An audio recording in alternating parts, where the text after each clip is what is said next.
Hello and welcome to episode 37 of a grand tour with my great-great-granddad. My name is Ed Hill. Indeed, it is episode 37. Quite a landmark, I'm sure you'll agree. So this is the podcast dedicated to the journals of my great-great-grandfather William Mowbray Scott, William Mowbray Campbell Scott, in fact, written in the 1840s about his travels around Europe and subsequently Mexico. Now, actually, his travels around Europe are very nearly coming to an end because he's on his return journey from Italy and he is now in Cologne, making his way into Belgium to then catch a paddle steamer back to the UK from Ostend. So, nearly at an end of his European adventures. But I have to say, there's probably still a bit to go in the journal because there's some significant towns that he's going to visit on his way from Cologne to Ostend. So it's a bit hard for me to judge sometimes how many episodes I reckon it will be. It just depends on the amount of content I can get through sometimes. Anyway, that's by the by. I'll go into more details about where we are in the journals in a minute. Just firstly to say, if you're tuning in again, thanks very much for listening. I hope you're enjoying the podcast. As I say, episode 37, who'd have thought it nearly 2 years ago that I'd have got this far? Or, who'd have thought nearly 2 years ago it would take me this long? Thereby hangs a question, of which I don't really know an answer to, I'm afraid. But if you're listening, thanks very much. And you can always binge listen. Why not? That's great as well. And if you're listening for the first time, as I say, this podcast is all about these journals that were written by my great-great-grandfather in the 1840s. They've never been published or aired before in public. So this is a genuine first-hand account of what someone's travels would have been like in the 1840s. Very much from a early Victorian gentleman engineer's perspective. Just the usual things. I'll very quickly say there's ways you can contact me if you want to comment about the podcast in any way. There's a Twitter account, which is Scott of the Historic, and that's at 3G Grand Tour. There's a Facebook account, which is at Grand Tour with my great-great-granddad. I've actually got a Blue Sky account as well, which is Ed Hill, and that's at scotsgrandtour.bsky.social.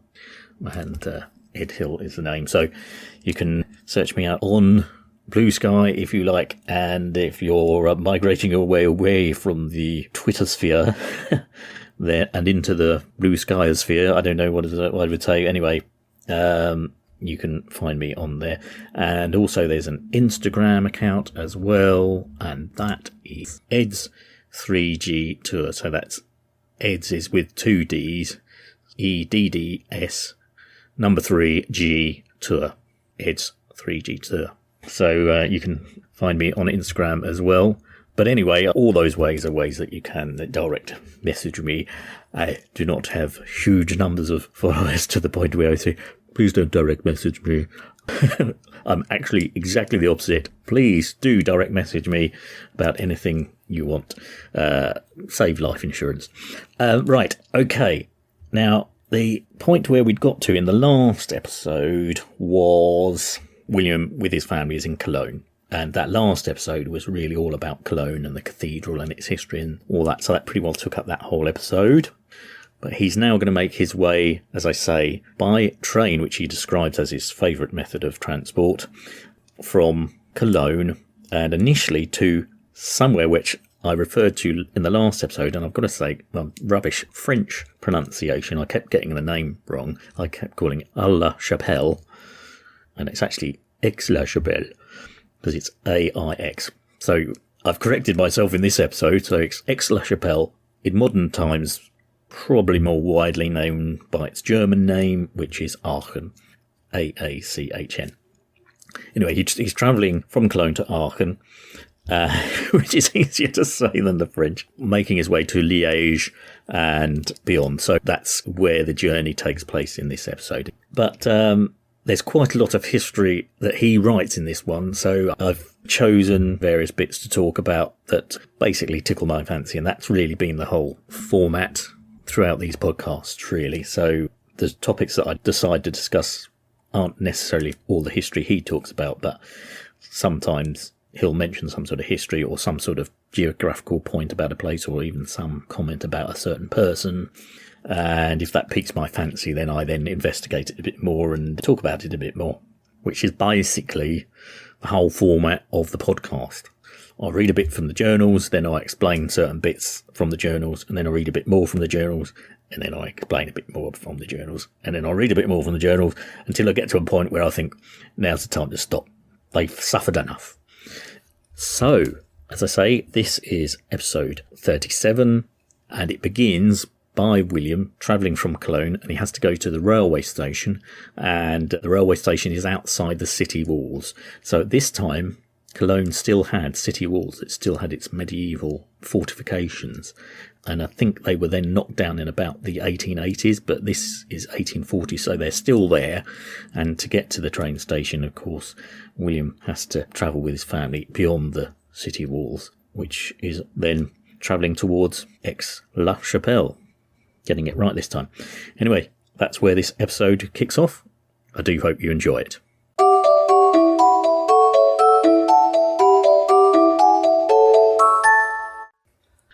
Opposite to Cologne, by which it communicates with the bridge of boats, is the town of Deutz, from which an exceedingly fine view of Cologne is obtained.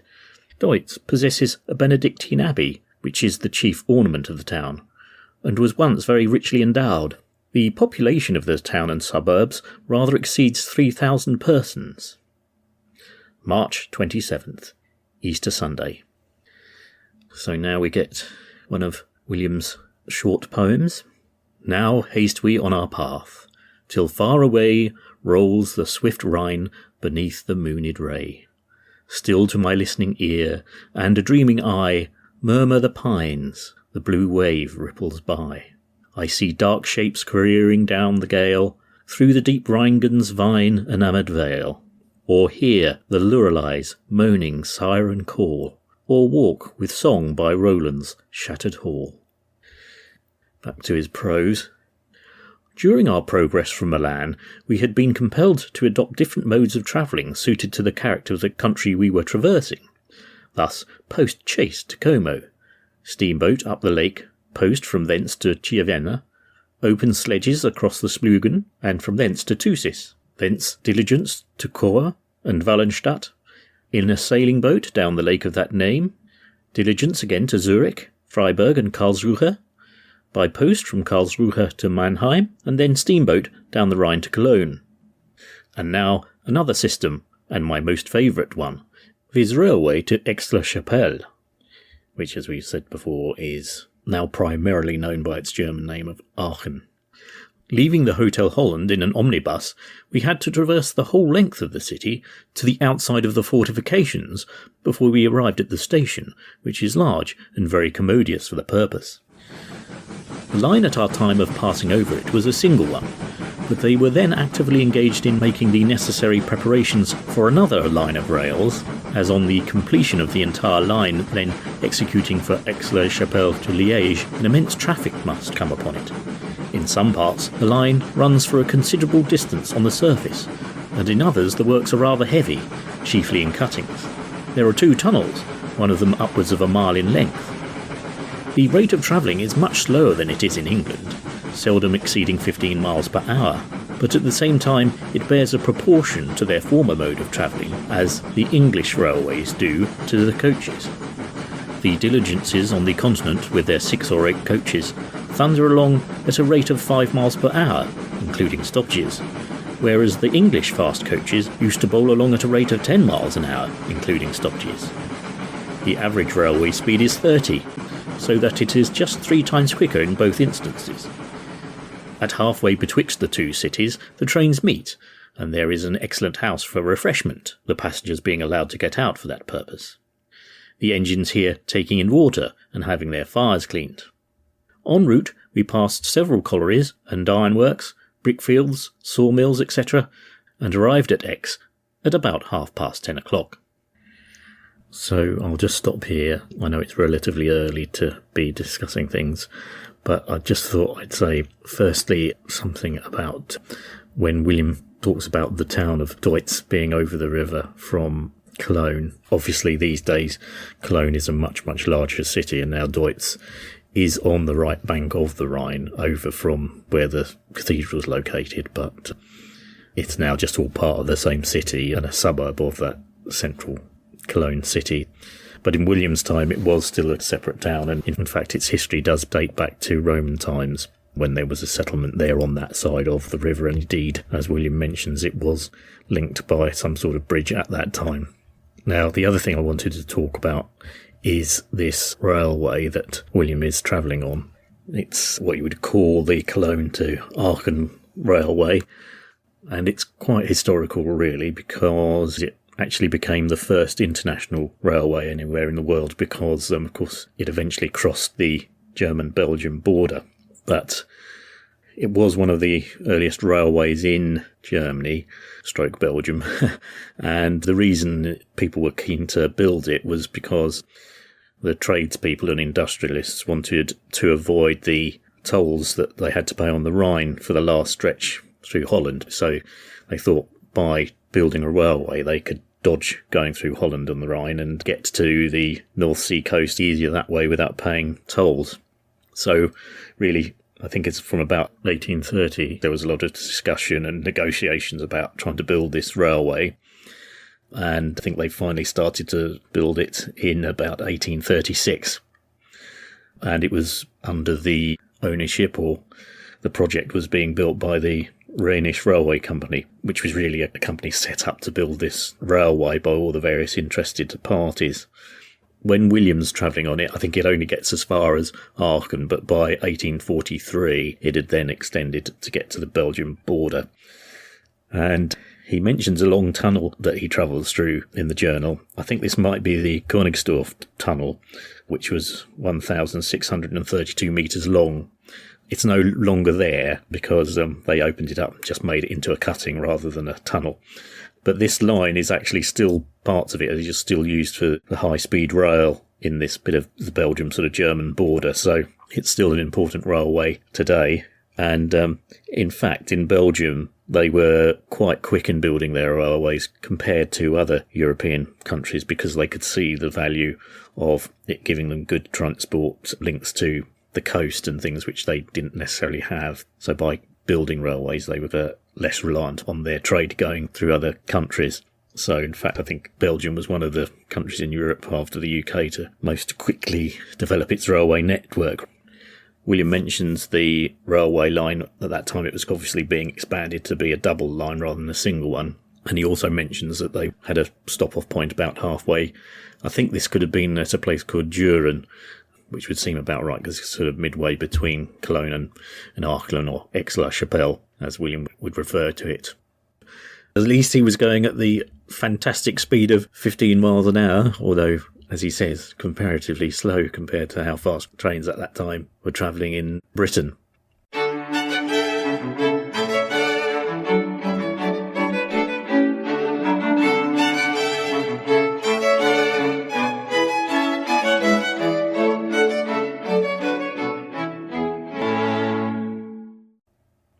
The first view of the city of Aix La Chapelle, especially from the railway station, is very fine, the city stretching across a valley.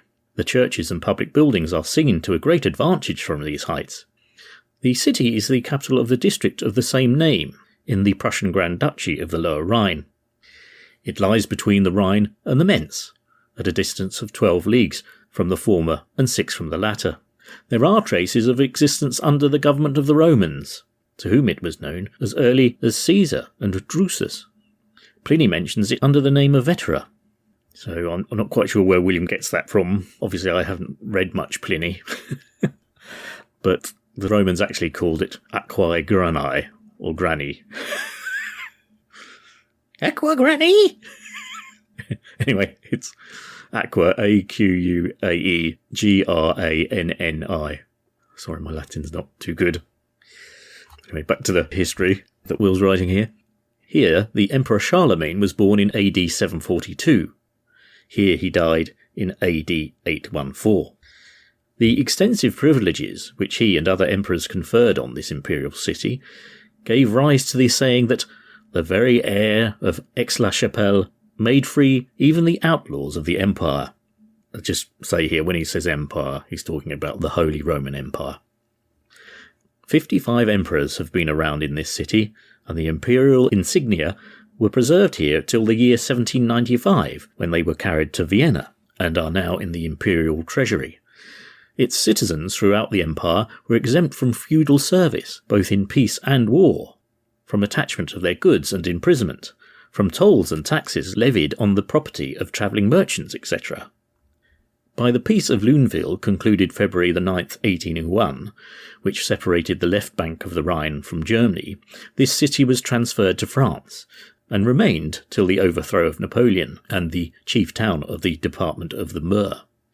To its French name, Aix, the term La Chapelle has been added in order to distinguish it from other towns of the same name. The marketplace of Aix La Chapelle is adorned with a fine equestrian statue of Charlemagne in bronze. On the spot where in ancient times the Roman castle stood, the kings of the Franks built a royal castle.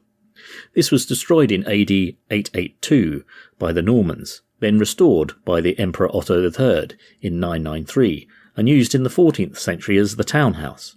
This building contains many relics of old German art. The hall where the emperors were crowned, Napoleon and his empress, painted by David, a tower of Roman origin, etc. The cathedral was erected between the years 796 and 804 by the Emperor Charlemagne, and it was ornamented with greater splendour. In the middle rises the monument of Charlemagne, with the simple inscription, Carolo Magno.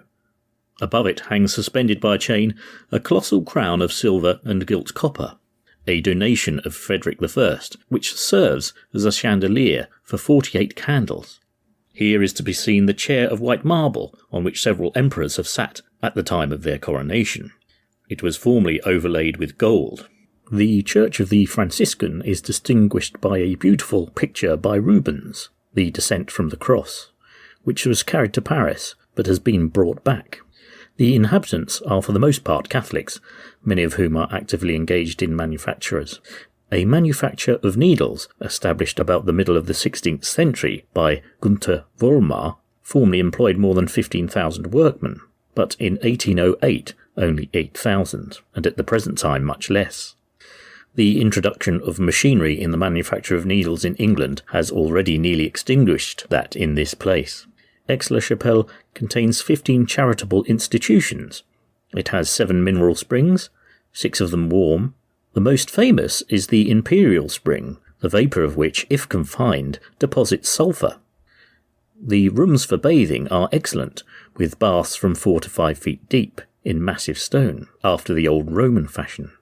The greater part have bedchambers with chimneys. At a distance of 500 paces from Aix lies the village of Birthplace, which also contains hot springs. The upper springs in the village itself, the lower in the valley, in the open air. The water is useful for washing and dyeing clothes. The upper springs contained no hepatic gas and deposit no sulphur. In this respect, they differ from the lower and those of Aix La Chapelle. There are also in Birthplace manufacturers of broadcloth, caffineries and needles. The names of several streets, Alexander, Francis, Wellington Street, remind us of the Congress of Aix La Chapelle in 1818. The Congress at Aix in 1818 was one of a series springing from the so-called Holy Alliance, which was to put down every symptom of liberal tendency and to have attacked every nation within their reach that adopted a different political creed. That lover of pomp, luxury and prerogative, George IV was a member of it, though only in his personal character, not as the constitutional chief of the English government. History will point out the period of these congresses as the era of violent political bigotry, corresponding to the former ages of religious bigotry in its principles as in its measures. Aix La Chapelle is also celebrated for the treaties of peace concluded within its walls. The first, May 2nd, 1668, put an end to the war carried on against Spain by Louis XIV in 1667, after the death of his father-in-law Philip, in support of his claims to be part of the Spanish Netherlands, which he urged in the name of his queen, the Infanta Maria Theresa. The second peace of Aix La Chapelle, October 18, 1748, terminated the Austrian War of Succession, in which the parties were Louis XV of France and the Empress Maria Theresa. Aix La Chapelle is 13 leagues from Cologne and 10 leagues from Liege. Population 48,000. Okay, this is the next point at which I was going to stop to say a few things about what William's written. So obviously he's in Aix La Chapelle, or Aachen as it's generally known these days, and he's walking around the cathedral. Now the cathedral is quite an impressive building. It's very ancient, in fact, and I think it's a World Heritage Site, and it has quite a distinctive architecture of its period, so it's certainly worth visiting today. But the things I wanted to just briefly mention about it are that William mentions this plain white marble throne on which the emperors of the Holy Roman Empire were crowned. And that is in that particular building. In fact, it's I think it's underneath the kind of octagon-shaped centre of the church. And it is a very plain-looking seat mounted on stones with these very plain steps going up to it. And in fact, the church was meant to have been built by Charlemagne, but this actual throne wasn't. And in fact, he wasn't crowned as the Holy Roman Emperor on it, but several of the emperors were after him. So it's quite a symbolic structure, and indeed the steps that lead up to the seat itself, it suggested that they actually came from Jerusalem and round about the year 800, and there's even some sort of legend that they were actually the steps that Christ crawled up when he was in Pilate's palace. Obviously there's all these sort of myths and things that surround objects like this, so whether the veracity of such stories is true is very hard to prove. Where the throne is mounted, it's made up of these 6 marble plates that are then bracketed together by bronze big staples, but underneath this there's a area where, in a way, the seat forms a sort of bridge across 2 areas of stone from the steps to the bit behind it, and this is apparently where people would crawl under this bit and crawl under the throne to suitably demonstrate their veneration, shall we say, for the emperor who was sitting on the throne. Anyway, it's quite a distinctive looking thing, but its sort of simplicity is almost what kind of marks it out as an object of interest in a way. You know, like in the Indiana Jones film, when they're trying to find the Holy Grail, aren't they? And, of course, someone mistakenly chooses the fanciest looking one with all the jewels and gold on it, thinking that would be the one that Christ would have drunk from. And, of course, Indiana thinks, no, what actual cup would Jesus have drunk from? And that town, of course, is a very plain wooden looking one. Sorry, I don't know why that sort of sprang to my mind when I was talking about this throne, but it's because it's almost this sort of simplicity and ancientness of it that makes it an appealing object, I think, really. There's actually also a picture of Napoleon, or a painting of Napoleon looking at this throne, and it says that even he, when he visited the cathedral there, didn't sit on it out of respect for its holiness and history, however you put it. So even he thought it would be a bit too far to place his Napoleonic cheeks on the cold marble throne.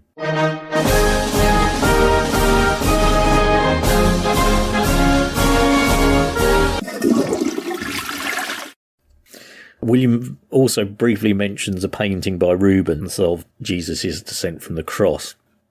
I haven't actually been able to pin down exactly which one he's talking about here, because Rubens did 3 versions of this particular subject, and the one that I don't know is probably most likely is one that's actually in Antwerp Cathedral. So I don't know. I think that this bit, I think William may be getting his whole history a little bit muddled about things, actually. So I wouldn't be surprised if some of the things he said in the journal here aren't quite exactly right, and his memory is mistakenly putting in facts and things that aren't quite true. Because certainly when I'm trying to research it, this description of the Rubens painting is one that doesn't appear like it was ever in the church in Aachen or the cathedral in Aachen or any church in Aachen. The next thing I'd like to talk about related to Aachen is these springs that William mentions. So in a way, these are probably why the city is where it is, because these settlements date right back to Roman and pre-Roman times, and they surround these mineral springs that he describes.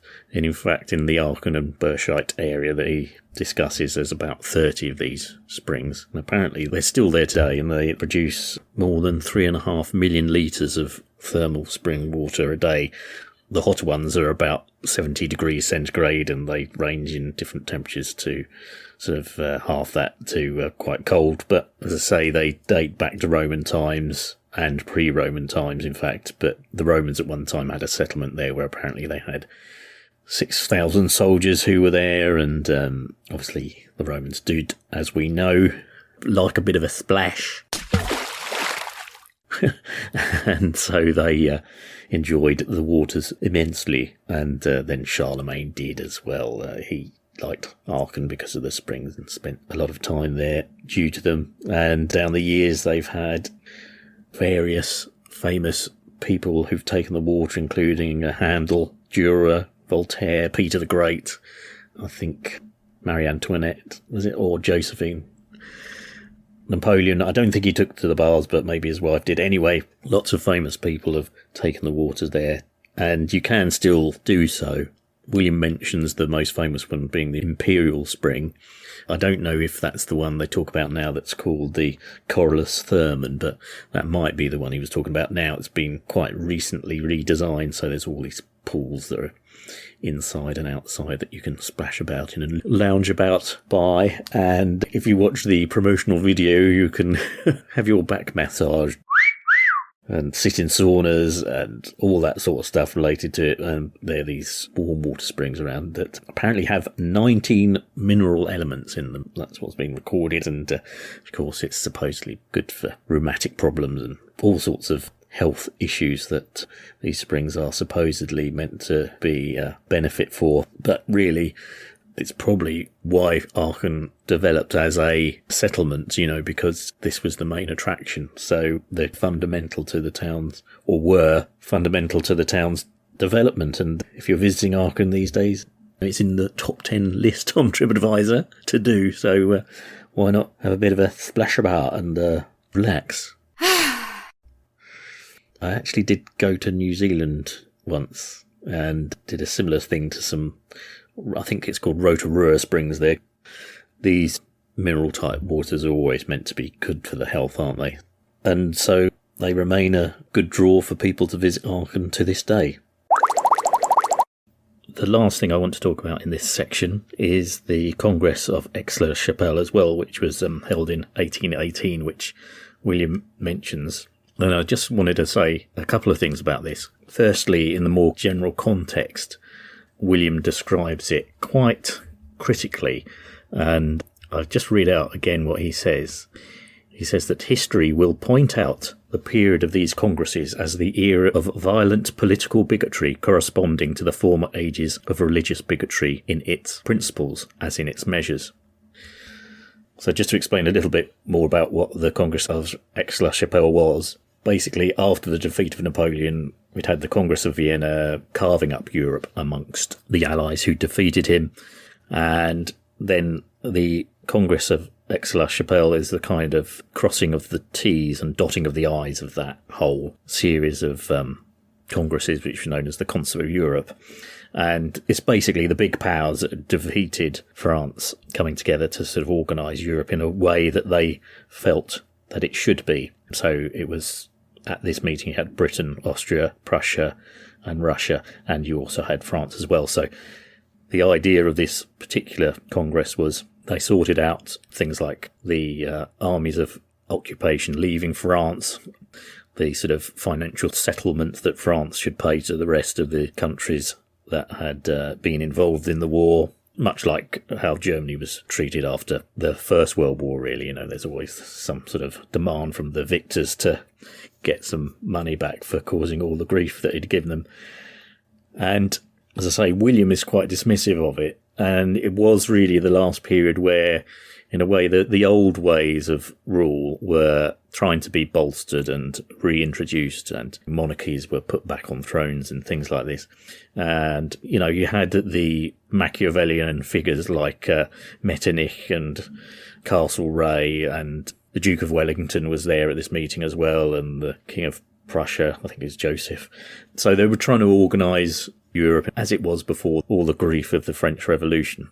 But actually, not long after this, in 1848, I say not long after William is talking himself and expressing his sort of views about it, there was a huge wave of revolutions across Europe demanding more liberal democracy and stuff, particularly Italy and in France and in Germany. So it's kind of a bit of conjecture on my part that in some ways William is expressing his unhappiness about how Europe had been organised and the kind of democratic institutions, or shall we say not democratic institutions, that had been introduced by the Congress of Vienna and then the subsequent Congress of Aix La Chapelle.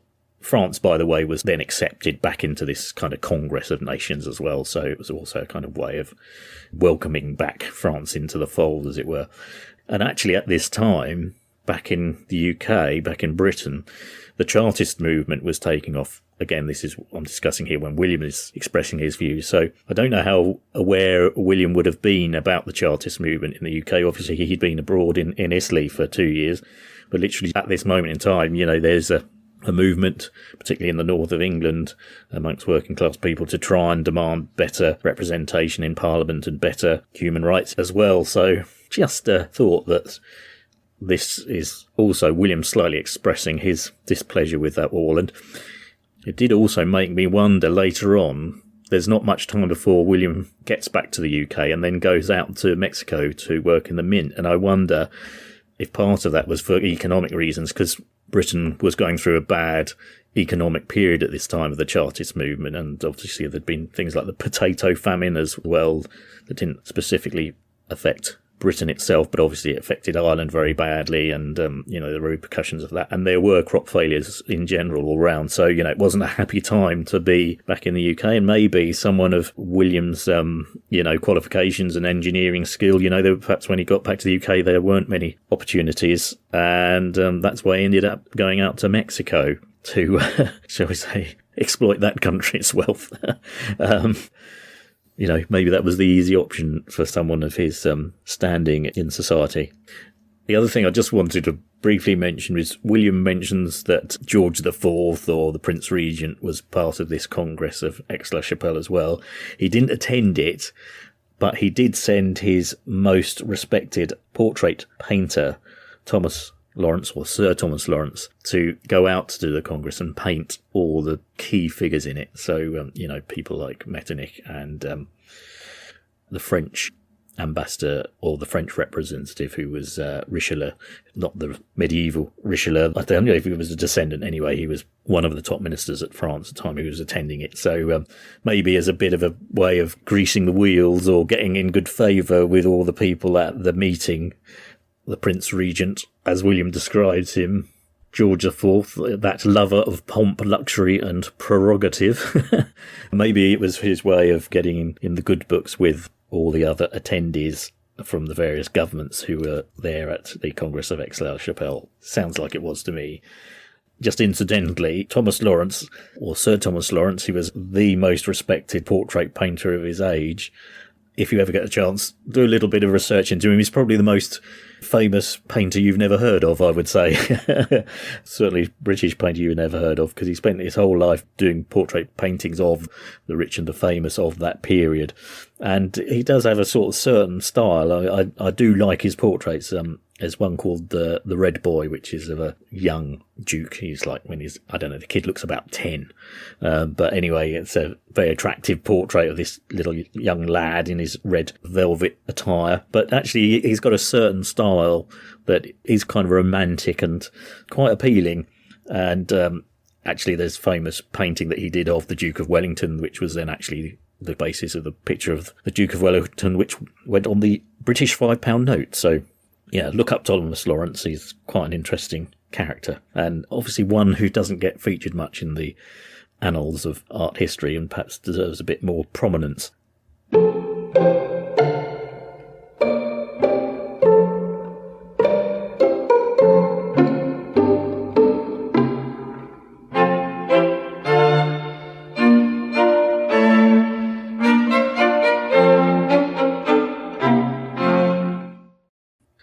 After partaking of some refreshment and procured a carriage, we commenced our journey to Liege, about 7 miles from Aix. We arrived at the Belgian frontier, where my passport was demanded for the first time since leaving the Lombardian territory. I had passed through Switzerland, Baden, and Prussia, and no man had said, "Whence comest thou?" or "Where goest thou?" But now the passport was demanded in earnest, and our luggage underwent a most strict examination. The country was undulating and well cultivated, the fields being all fenced in, and bearing a great resemblance to England. We passed through a very great number of villages, and some pretty large towns. In several parts of our journey we could see the works of the new railway from Aix to Liege, and they were mostly of very heavy character, lofty embankments, deep cuttings, tunnels and bridges. Indeed, in one place there are no less than 5 tunnels, and the same number of bridges, in a distance of 2 miles. But though this line is an expensive one, and has been long delayed on that account, yet connecting as it does the Straits of Dover with the Middle Rhine, and forming the last remaining link of railway communication from Ostend to Cologne, it will give the traveller a vast saving of time, and to those that are averse to a long sea voyage, it will be a great benefit, and will enable the traveller to visit Bruges, Brussels, Antwerp, Ghent, Mechlin, Louvain, Thalemont, Liege, Aix and Cologne, and all the glorious scenery of the Middle Rhine. We arrived at Liege at 5 in the afternoon. This is a large and ancient city of Belgium. It stands in a romantic valley through which flows the river Meuse. This river, on its entrance into Liege, divides into a number of branches which by their intersection form several small islands, bordered by handsome quays and crossed by bridges of great variety of construction. The very first view of the city on arriving from Aix is very beautiful, extending the form of an amphitheatre, studded with spires and towers, interspersed with gardens and the clear waters of the different streams, which are very beautiful. But on entering, the scene sadly changes, and the whole city presents a gloomy, sombre appearance. Not that the interior of the town is devoid of beauty, it presents a very different appearance in different parts. In some quarters the streets are narrow, dirty and half deserted, while in others they are comparatively broad. The squares are neat, the quays and promenades cheerful. The great height of the houses contributed much to the sombre appearance of the city. Its fortifications were at one time considerable, but at present it has no claim to the appellation of a fortified place. Even the citadel, which stood at its northwest corner, has been dismantled. The circumstance of the intervention of the river caused it to be divided into 2 towns, the upper and the lower. The upper town is built on the declivity of a hill, sloping down to one of the branches of the Meuse, which separates it from the new town. This again consists of 2 parts, the island and the court beyond the Meuse. But the division is now merely nominal, as the extensions of the buildings has caused the 2 portions to coalesce. The form of the city is compact, being not more than a mile in length and 3/4 of a mile in breadth. But the 3 suburbs, that of Maastricht, extending along the river to the north, that of Belborge to the west, and that of St. Marguerite to the south, though all detached from the body of the town, add considerably to the magnitude of its appearance when viewed from a little distance. And the illusion is increased by the number of churches, which, as in most Catholic countries, is very great in proportion to the density of the population. The university, formerly under the direction of the Jesuits, was suppressed during the Revolution, but has been re-established. The building consists of a plain square edifice of stone with a portico supported by 8 columns of the Ionic order. It now affords instruction to 500 students, and as the expenses are very moderate, it has the means of extending a taste for literature and science amongst the middle classes. The Cathedral of St. Paul is an exceedingly fine building, though Belgium abounds with fine ecclesiastical edifices. The choir is entered by splendid brazen doors. The windows are ornamented with stained glass. One of them is much admired in its brilliancy of colouring and delicacy of execution. Round the walls are many fine paintings, amongst which is the Assumption, an altarpiece by Caravaggio, the Descent from the Cross by Rubens, and 6 fine pictures by Ancieux, a native of the town. The tomb of Sir John Mandeville, the celebrated traveller, is in St. William's Convert in the suburbs. After having seen most of the cities of any note in the world, he made choice of this to spend the evening of his life in. I'll explain a little bit about Sir John Mandeville in a bit. Gretry, the celebrated composer of French comic operas, was a native of Liege. The house in which he was born is still marked by an appropriate inscription, and the place Gretry is called after his name. The inhabitants of Liege are actively engaged in manufactures, the character of which is much influenced by the nature of the products of the immediate vicinity, which are coal, iron, and alum. Mineworks are carried on to a considerable extent, as is the manufacture of great and small arms, which are considered to be equal to any in France. Napoleon was so sensitive of the peculiar natural advantages it afforded for such works, that he expended a sum of £1,000,000 sterling to form a cannon foundry. Nails are also manufactured in such quantities as to employ from 10 to 14,000 hands. They are exported to Holland, both for the home consumption of that country and for the East and West India trade. They are also sent to the coast, and thence to Levant and Africa. The water communication which this city enjoys with every part of Holland, Germany and France greatly facilitates the export of these and other articles manufactured here, among which clocks, grates and other species of hardware, together with woolen cloth in large quantities, are just some of the products. Though wine is made in the neighbourhood, it is not in great repute, being considered much inferior to the wines of Burgundy or Champagne. Liege is 5 leagues south-southwest of Maastricht and 18 leagues east by south of Brussels. Population 75,000. Okay, I'm going to discuss 2 subjects here that William mentions in this last section, and this will probably be the last one that we do for this episode. So when he gets to Liege, he's talking about all the various buildings, architecture, etc. But he also mentions this character called Sir John Mandeville, who ended up residing here after his travels around the world. Now, I'm not quite clear at this time whether William knows what was subsequently found out about the character Sir John Mandeville at the time he's writing, but in actual fact, Sir John Mandeville, whose book first appears in about 1370 in France, and then it gets translated into other languages around Europe a little bit later, it was discovered, wasn't an actual person. Someone wrote a book about travels of a knight called Sir John Mandeville through Asia, India, China, all those areas. But basically, they created this character who was meant to be a knight from St. Albans, who then writes down about his experiences travelling. But most of the actual descriptions and facts and accounts that he gives can be sourced or can be found in other documents by other people who did actually do the travelling. So the person who wrote the Sir John Mandeville Travels used facts and then sort of intertwined it with the narration of this character explaining his travels, but he'd actually sourced the actual information from other works. And it's not exactly clear who the author really was. But perhaps one of the reasons William mentions Liege, and this is where he finally resided, was one of the prime candidates for the actual author of the John Mandeville tales, shall we say, a bit like the Canterbury Tales, isn't it, was a chap called Jean de Bourgogne, or John of Burgundy, who was a sort of scientist and author of that period, and it's said that he confessed on his deathbed that he'd actually written these stories. And at the end of the stories, it does sort of say that Sir John Mandeville ended up in Liège, and that's where he finally resided. But actually, there's a lot of speculation that it probably wasn't Jean de Bourgogne, Jean de Bourgogne. So they've never really discovered who they think the author was. There's other candidates who they think it might have been.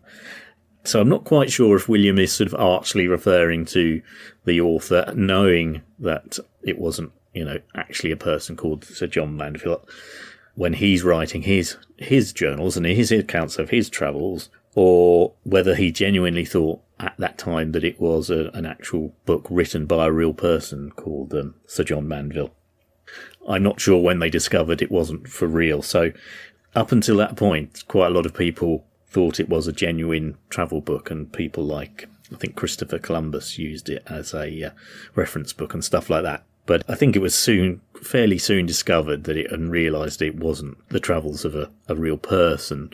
But a lot of the information was accurate, I suppose, because it'd been taken from genuine accounts and sort of weaved together into this travelogue and this story.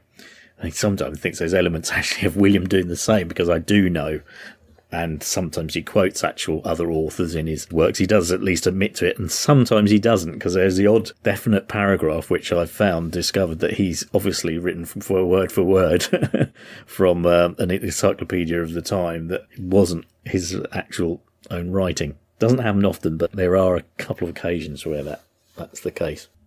Now, the last subject I'm going to talk about here that William mentions in the journals is this composer, Andre Gretry, who was actually quite influential in his time and is apparently supposed to have been someone who both Mozart and Beethoven were influenced by. But he was indeed born in Liège, and he became a writer of comic operas, French comic operas in particular. As a young lad, he'd been a choir boy in the cathedral in Liège, and anyway, he got a taste for music there, and then he apparently wrote a piece of music which persuaded someone in the church to back him and send him to Italy, where he studied music more thoroughly. I think it was in Rome. And then he returned to France and then Liège to continue his composing. And he was very good friends with the playwright Voltaire as well. And then I think he actually ended up writing the music for his funeral. But Gretry was actually quite an influential composer, and he did indeed come from Liège. And in fact, when he died, he's actually buried in Père Lachaise cemetery in Paris, which is one William talks about when he's walking around Paris, if you remember, way back in one of the earlier episodes. But his heart was removed and was sent to Liège and placed in a suitably prominent, I think it's some sort of statue of him or something. Anyway, this heart is in Liège and the rest of him's in Père Lachaise. But yeah, he sounds like he was quite an impressive composer of the time. It says that his masterpieces are Richard Coeur de Lion and Zemi et Azor. I think I've said that wrong. All right. I can't say I've heard any of his music, but he was obviously someone who actually became quite famous in his own lifetime, because I think the various tributes to him that are in Liège soon appeared after his death. Anyway, that's Andre Gretry. Maybe I can find some of his music.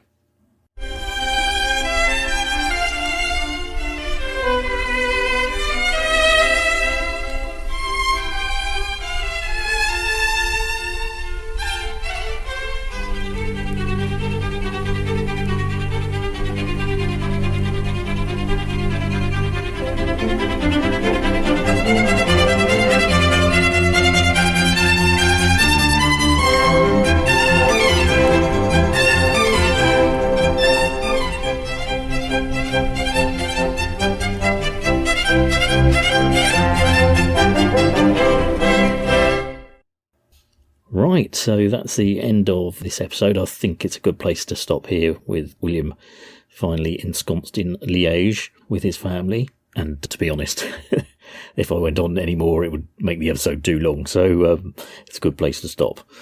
And also, I enjoyed that episode. I think there's quite interesting things there about his thoughts on that new railway that he travels on initially. It's always quite interesting to get his thoughts on the kind of engineering side of things, being a professional engineer himself. And, of course, all the sights and sounds of Aix La Chapelle or Aachen. I don't know why I can't help sort of always saying the German name as well. It's kind of like a linguistic tick I've developed. Aix La Chapelle, also known as Aachen. So if I've said that too often in the episode, I apologise. With its springs and its cathedral and all that anyway. And anything else, I'm sure there's a lot more to Aachen than I've decided just to talk about there. In fact, William talks a lot about its history, but those were the two things I decided to discuss. And then, of course, at the end, we've got the literary creation of Sir John Manville and Gretry's music, which I must admit I did really rather enjoy, and it's a bit of a discovery for me. I must admit, I think I'll look up some more of his music, actually. Quite a lot of flute stuff he seemed to do, but I can sort of see an influence on Mozart there. If it's my imagination, I don't know. I'm not a professional musician in any way, but I can kind of see a similarity between his stuff and Mozart's. So perhaps I'm really showing my ignorance and my lack of knowledge of Gretry's music, and maybe anyone who's really into classical music will go, of course he's very well known. But he was a new discovery for me. Right. In the next episode, basically, William's carrying on his journey from Liege, and he goes to Leuven, and it's a city in Belgium anyway, and then he progresses towards Ghent, and this is all, as I say, on his way to Ostend. In fact, he spends quite a bit of time in Ghent, if I seem to remember rightly, and that's quite an extensive bit of description there that he gives of it, so that'll be something to discuss and look forward to. Or will it? I don't know. I've never been to Ghent, but then he also goes to Bruges, and I'll probably get to that point in the journal in the next episode, I hope. It's one of these ones where there's quite a lot of description and quite a lot of towns to talk about. I think in these last few bits of the journey, he seems to really want to talk about quite extensively these various cities that he's travelling through before he gets on the old ferry to the UK. But that, as I said, is the end of episode 37. I hope you enjoyed listening to it. As I say, if you do want to contact me, there's all the usual social media ways that I've mentioned. Twitter, Scott of the Historic. Facebook, at Grand Tour with my great-great-granddad. And Blue Sky, which is the new one, which is scottsgrandtour.bsky.social. Or Ed Hill. Just hopefully, if you search for those two things, it should come up. So that is the end for this instalment, and I should say Happy Christmas for 2024, because I think this will be the last episode before the festive holiday, and if you have been, thanks for listening.